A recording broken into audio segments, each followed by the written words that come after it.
स्थावरं जंगमं चैव तथा चैव चराचरं व्याप्तं येन जगत्सर्वं तस्मै श्री गुरवे नमः। तस्मै श्री गुरवे नमः। अनेक जन्म संप्राप्त सर्वकर्म विदाहिने स्वात्मज्ञान प्रभावेण तस्मै श्री गुरवे नमः। वंदे भगवतीं देवीं श्रीरामञ्च जगद्गुरुं पादपद्मे तयो श्रित्वा प्रणमामि मुहुर्मुहुः। सभी मित्रों को नमस्कार। गायत्री को वेद माता कहा गया है। यूं तो वेद माता, विश्व माता और देव माता तीनों की उपाधि गायत्री माता को दी गई है। वास्तव में गायत्री वेदों की जननी भी है। ओंकार की व्याख्या के रूप में ओम भूर्भुवः स्वः और ओम भूर्भुवः स्वः से पूरा गायत्री मंत्र और उसकी व्याख्या स्वरूप चारों वेद। और उस वेद का अनुशीलन और उस गायत्री महामंत्र का अनेकों पुरस्चरण करने वाला व्यक्ति क्या सामान्य रह जाएगा? निश्चित रूप से नहीं। ऐसे ही मेरे गुरुदेव वेद मूर्ति तपोनिष्ठ पंडित श्री राम शर्मा आचार्य जी महाराज, जिन्होंने गायत्री की अनवरत साधना की और उसके फलस्वरूप उनके अंदर जो ज्ञान का प्रवाह प्रवाहित हुआ, उसका परिणाम 50 करोड़ से अधिक गायत्री साधक वीरभद्र के रूप में उन्होंने पैदा किए। मेरे गुरुदेव बचपन में ही गायत्री दीक्षा प्राप्त किए और वो भी महामना मदन मोहन मालवीय जी के हाथ से। उनका यज्ञोपवीत संस्कार कराने उनके पिता मथुरा से आगरा लेकर के गए, मथुरा से वाराणसी लेकर के गए और वहाँ महामना मदन मोहन मालवीय जी ने अपने हाथ से गुरुदेव का यज्ञोपवीत संस्कार कराते हुए बोला, बेटा गायत्री ब्राह्मण की कामधेनु है। गुरुदेव ने पूछा कि कामधेनु का क्या मतलब? तो उन्होंने बोला, कामधेनु वो जिससे जो मांगा जाए वो मिल सकता है। तो इस गायत्री महामंत्र से तुम जो चाहो वो प्राप्त कर सकते हो। गुरुदेव ने उनकी बात को गांठ बांध लिया और अनवरत गायत्री जप करते रहे। और उनके पूर्व जन्म के संस्कार और पूर्व जन्म से उनके गुरु, जिनको हम दादा गुरु स्वामी सर्वेश्वरानंद जी महाराज बोलते हैं, हिमालय वासी, ने सूक्ष्म शरीर से आकर के उनके साधना कक्ष में उनको दर्शन दिया और पुनः जिस गायत्री उपासना को उन्होंने मालवीय जी के कहने से प्रारंभ किया और उसको अनवरत चालू करने के लिए उन्होंने निर्देश दिया।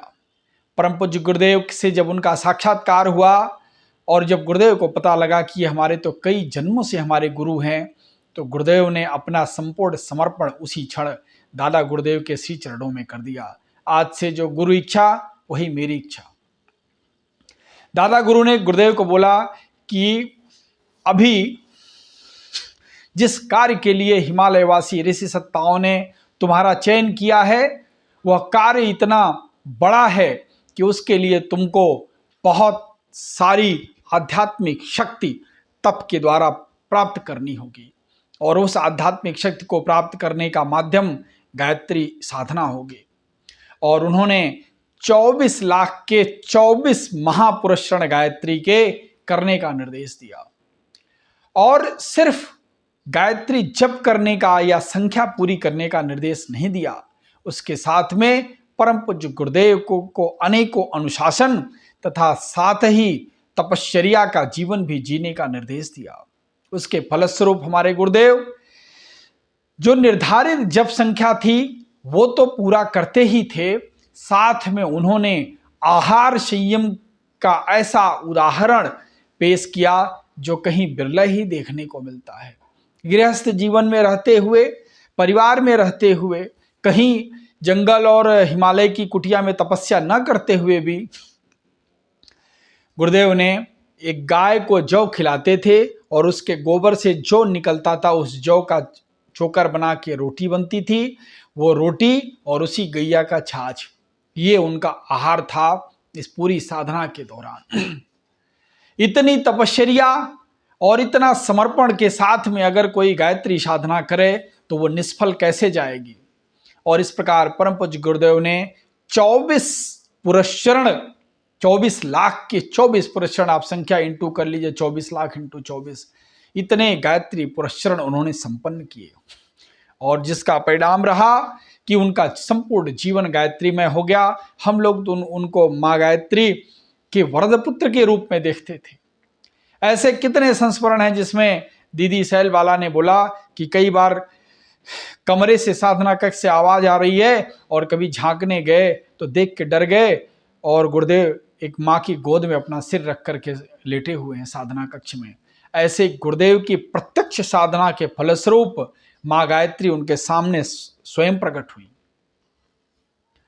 जीवन भर जिस माँ गायत्री की साधना परम पूज्य गुरुदेव ने दिया, आज उनकी सिद्धि का सबसे बड़ा परिणाम, सबसे बड़ा उदाहरण सामने है। उसी गायत्री जयंती के दिन इच्छा से अपना शरीर उन्होंने, स्थूल शरीर छोड़ा। यह उनकी सिद्धि का परिणाम है। उनकी सिद्धि, गायत्री सिद्धि का सबसे बड़ा उदाहरण यह है कि स्कूली शिक्षा कक्षा 5-6 पढ़ा हुआ व्यक्ति अगर 4 वेद, 6 शास्त्र, 108 उपनिषद और 18 पुराणों का भाष्य एक नई भाषा शैली में कर दे तो ये क्या किसी साधना का फलीभूत होना नहीं बताता क्या? इस प्रकार गुरुदेव की साधना बहुत ही कठिन साधना थी।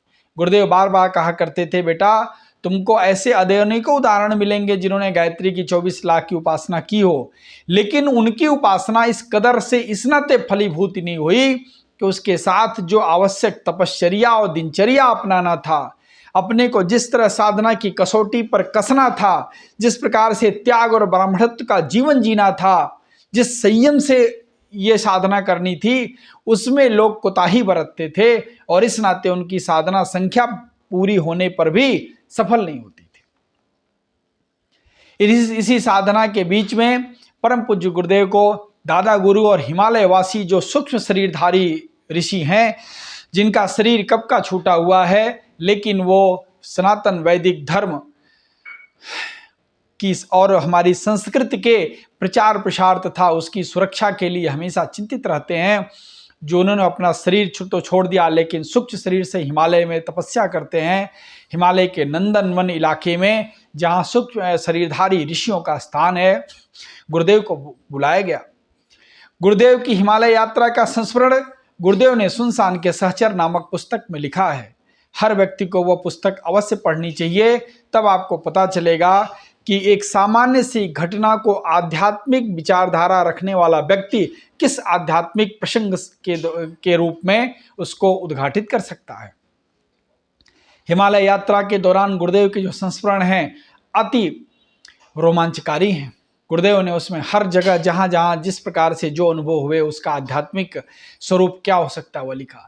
हिमालय पहुंचने पर दादा गुरुदेव के संदेश वाहक ने, उनको सूक्ष्म शरीरधारी संदेश वाहक ने गुरुदेव को जल्दी से लंदन स्थित उन सूक्ष्म शरीरधारी ऋषियों के सामने पहुंचाया। तो गुरुदेव लिखते हैं कि कई दिनों की यात्रा की थकान, वहां पर 2 अद्भुत चीजें मिली, ब्रह्म कमल और देवकंद। थोड़ा सा देवकंद खाने से हफ्तों तक भूख शांत हो जाती थी और ब्रह्म कमल की सुगंध लेने से योग निद्रा जैसी चीजें आ जाती थी। यह उसी योगियों के क्षेत्र में पाई जाने वाली दुर्लभ चीज है। और वहां पर जब गुरुदेव का साक्षात्कार उन सभी सूक्ष्म शरीरधारी ऋषियों से हुआ तो गुरुदेव लिखते हैं कि वहां जो वैखरी वाणी है, जिसमें मुख से बोलते हैं, उसकी आवश्यकता नहीं पड़ी। मन के अंदर उठे हुए प्रश्नों को उन्होंने जान लिया और मन में ही समाधान मिला। और गुरुदेव का प्रश्न था कि हमें किस कार्य के लिए चुना हुआ गया है। तो गुरुदेव कहते हैं कि कई सारे ऋषियों की आंखों में आंसू थे। मैं जानना चाहा और मैंने अपने दादा गुरुदेव से कहा कि मेरे शरीर का कोई भी एक एक टुकड़ा अगर इनके निर्देशों के लिए अगर लगे तो मैं लगाने के लिए तैयार हूं, मुझे मार्गदर्शन दीजिए, मैं क्या कर सकता हूं।